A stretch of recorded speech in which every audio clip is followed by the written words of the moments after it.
Bueno, Gabriel, yo decía, a partir de todas tus intervenciones que vemos, los vivos de Instagram, bueno, sabemos que sos muy requerido y que, bueno, empezaste a hablar de todo este tema, que por supuesto que existe la microbiota desde siempre, pero bueno, hoy vamos a charlar de ello, de la importancia que tiene nuestro intestino, ¿verdad?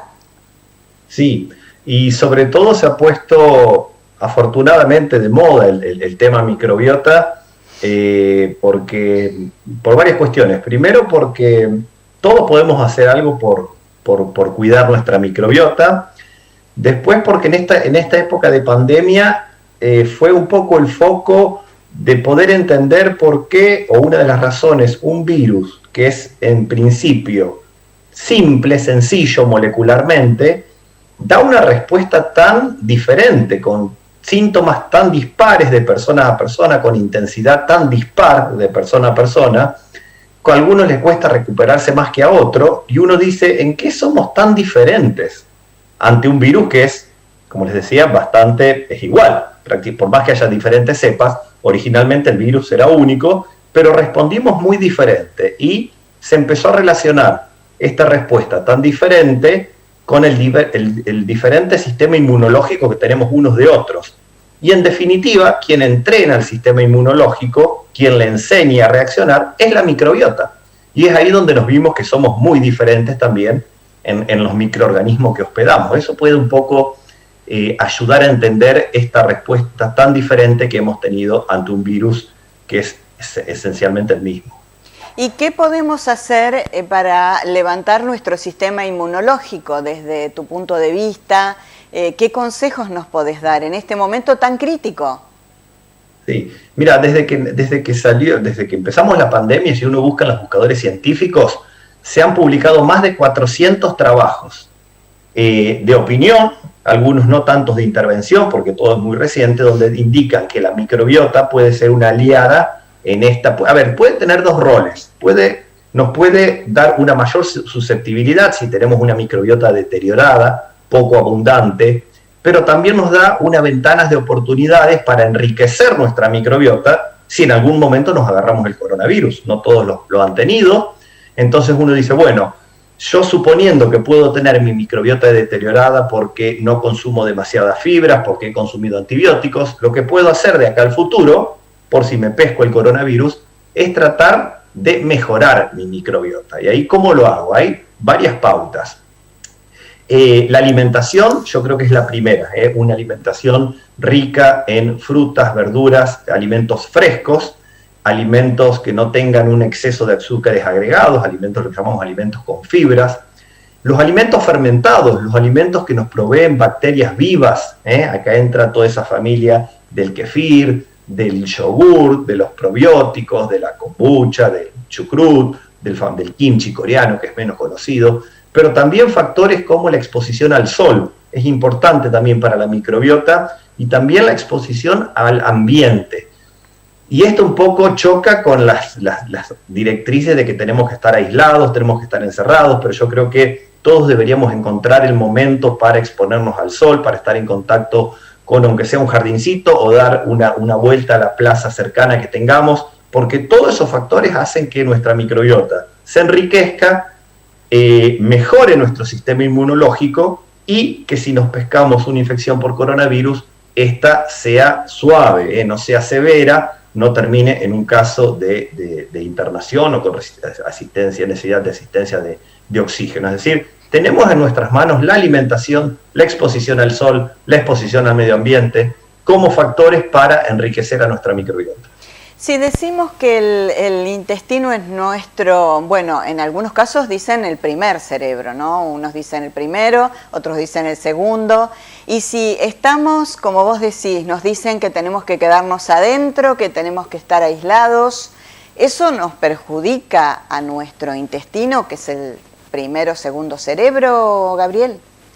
Y es posible que sí, el intestino y el cerebro están conectados por neuronas que salen directamente del intestino, viajan por lo que se llama el nervio vago, que es como un gran un cable canal donde pasan todas las neuronas y llegan hasta el cerebro. Lo que me sucede en el intestino yo lo voy a sentir en el cerebro, puedo sentir muchas veces la ansiedad, depresión, falta de concentración, irritabilidad, puede ser porque el intestino no está funcionando bien. Tengo lo que se llama un intestino permeable, es decir, permite pasar cualquier cosa y muchas de estas sustancias inflamatorias van a llegar al cerebro. Pero también las emociones disparan señales químicas que se traducen en efectos en el intestino. El estrés, la ansiedad, esta cuestión de no saber qué va a pasar, nos puede disparar constipación, diarreas, dolores abdominales, enfermedades inflamatorias intestinales. Por lo tanto, es necesario cuidar también la salud mental, que yo creo que no ha sido tal vez tan atendida como otras cuestiones. Nosotros vemos más tangible lo que es una infección respiratoria, una infección intestinal, pero todo lo que sucede en nuestra cabeza, todas estas emociones, estas preocupaciones, repercuten directamente en el intestino. Por lo tanto, yo creo que hay que cuidar los dos extremos para mantener una buena salud, pilotearla y poder llegar al final de todo esto, que parece que ya hay una luz en el final, pero yo creo que nos falta un recorrido todavía. ¿Los probióticos y los fermentados tienen algo que ver? ¿Tienen una conexión o no? Sí, los fermentados y los probióticos son como dos mundos que hay una cierta intersección. Los probióticos tienen una definición clara por la Organización Mundial de la Salud, por nuestro Código Alimentario Argentino, que son microorganismos que cuando que consumimos en cantidad adecuada van a ejercer un efecto benéfico. Tienen que darse algunas condiciones, tengo que saber de qué microorganismo se trata, que estén vivos, y tiene que haber un estudio clínico que me diga sí, sirven para algo.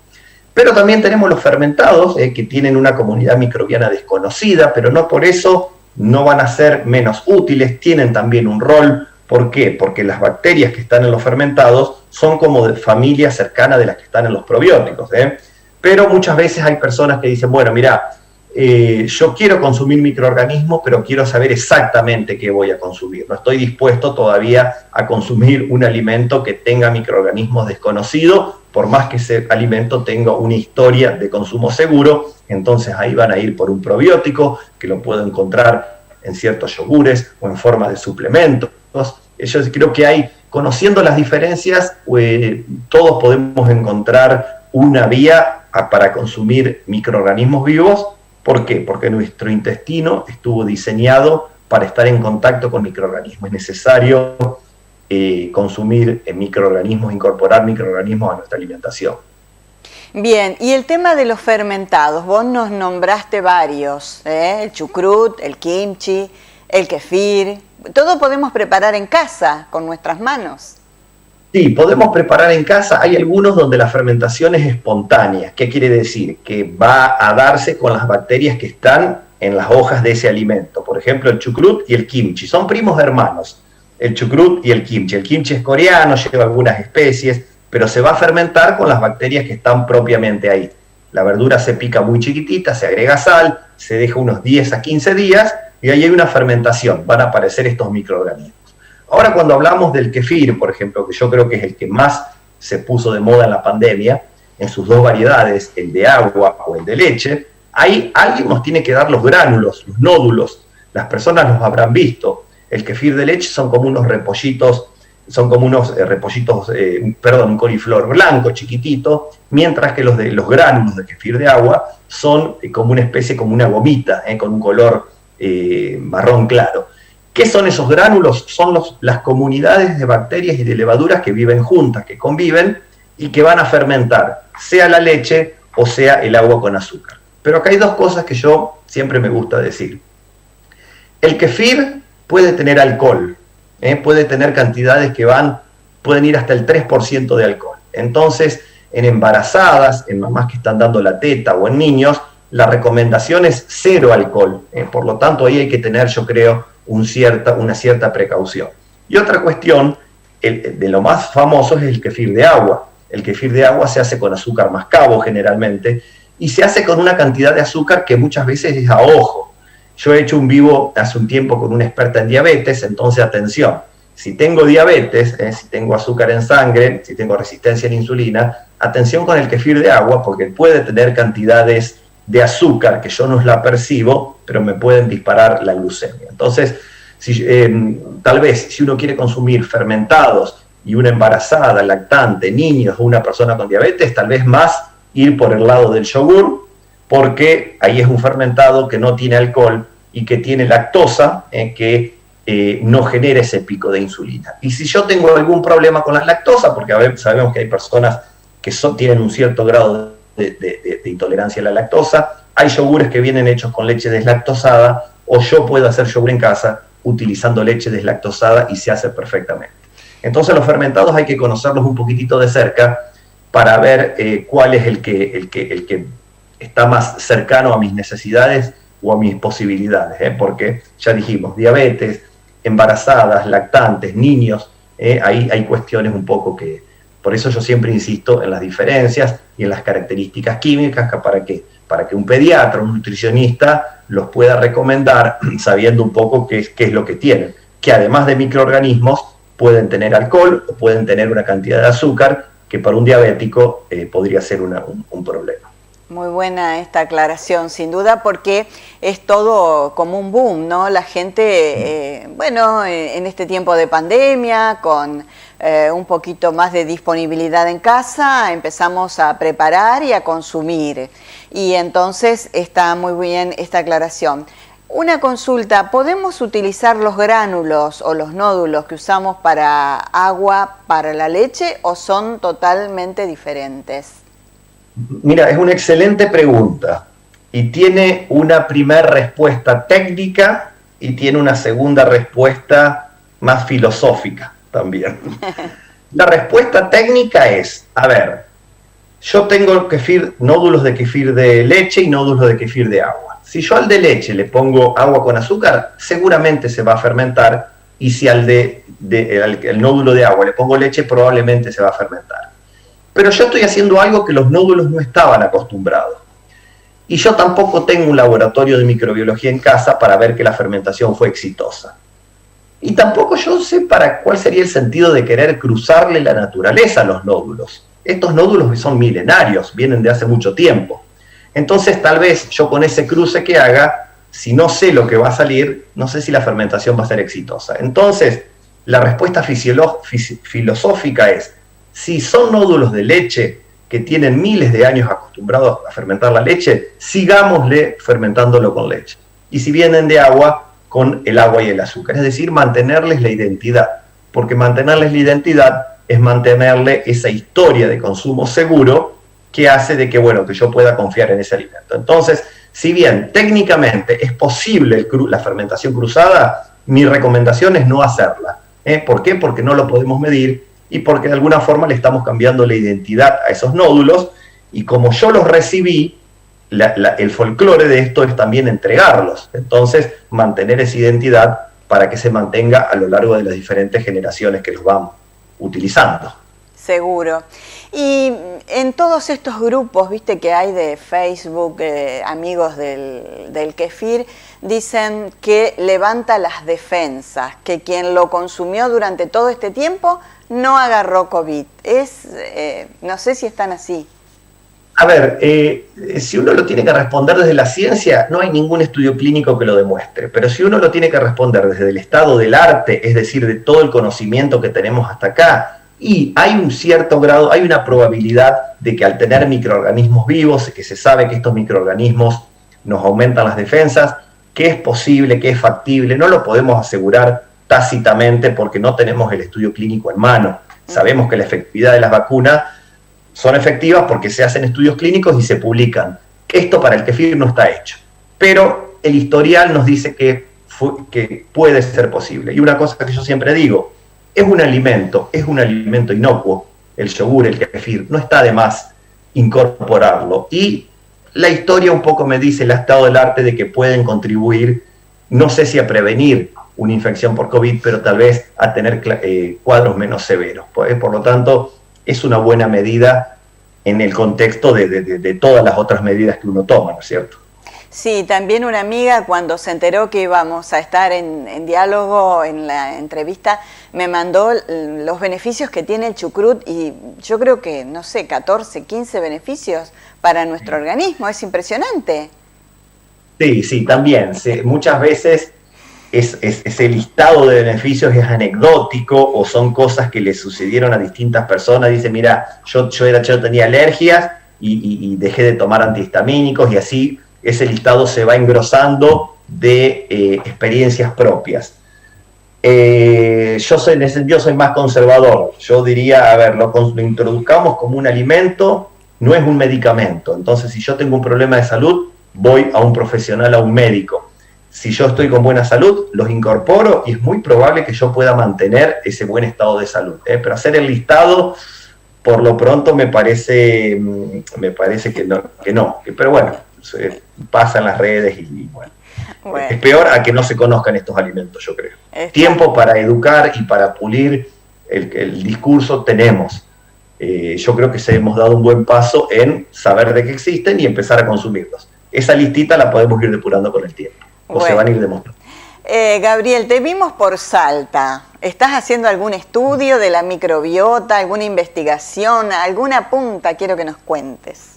Sí, estamos abriendo puertas porque hace 2 años nos pusimos en contacto con el MIT, el Massachusetts Institute of Technology, es una institución de Boston muy de altísima reputación en todo el mundo, y ellos tienen un proyecto que se llama de conservación global del microbioma, donde estudian la microbiota, el microbioma de lo que se llaman las comunidades ancestrales, comunidades que no están tan urbanizadas.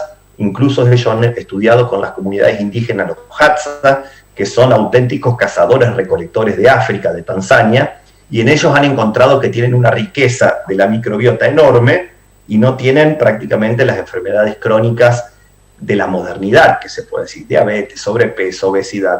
Bueno, entonces nosotros los contactamos, les dijimos que nosotros teníamos algunas comunidades aborígenes, tal vez no tan ancestrales, que están un poco más urbanizadas, pero sin embargo es de interés estudiarlo, porque también estudiarlos es darle visibilidad. Son comunidades que también están luchando por el acceso al agua, por defender su territorio, el monte, la diversidad del monte. Entonces, hacer este tipo de estudio también es darle visibilidad global, puede generar herramientas para su protección. Esta semana el idioma wichí fue declarado lengua oficial en la provincia de Salta. Esto valida su identidad, entonces nosotros creemos que esta acción puede ayudar también, aparte del conocimiento científico, que es lo que nos mueve. Nosotros como científicos lo que nos gusta es esto, es investigar, realmente comparar estos grupos con otras comunidades. Así que hicimos con la doctora Navinetti un primer viaje exploratorio, gracias a un convenio que hizo la Universidad del Litoral con el MIT. Hicimos un viaje exploratorio financiado por el MIT y nos reunimos con los líderes de 14 de las 26 comunidades wichí que están todo alrededor de Coronel Juan Solá, a unos 400 kilómetros de Salta. Fue una experiencia fantástica. Tuvimos 2 horas para charlar con ellos, contarles lo que queríamos hacer. Se demostraron interesados, nos llevaron a conocer una de las comunidades que están 15 kilómetros monte adentro. Yo quedé gratamente sorprendido cuando me enteré que las mamás wichis dan a amamantar hasta los 4 o 5 años, algo que las mamás urbanas no hacen. Así que bueno, esas experiencias que son muy enriquecedoras, y bueno, esperemos tener el sí final para poder muestrear. Lo que necesitamos esencialmente es muestra de materia fecal de ellos y de personas que viven en ciudades, para compararlas, para ver cómo es la microbiota y para ratificar esto de que esta vida en ese entorno tan rico, diverso, biodiverso, se refleja también en el intestino. Bueno, felicitaciones por esto y muchas gracias por este contacto y por esta charla para toda la ciudad de Esperanza, y te felicitamos por todo el trabajo que haces, las investigaciones. Y bueno, fue hace un tiempo el Día del Investigador Científico y bueno, te queríamos saludar también por ese motivo. Gracias, Gabriel, que tenga buenas noches. Gracias, Dorita, por el espacio de siempre, y bueno, a disposición cuando quieran charlar de estos temas. siempre a disposición. Saludos a la gente de Esperanza también. Gracias, gracias. Bueno, lo despedimos al doctor en química, Gabriel Vinderola, investigador del CONICET, que nos ha dado realmente un pantallazo un poco de todo, ¿no? Del coronavirus, de la alimentación, de los probióticos y de esta investigación que es muy importante y la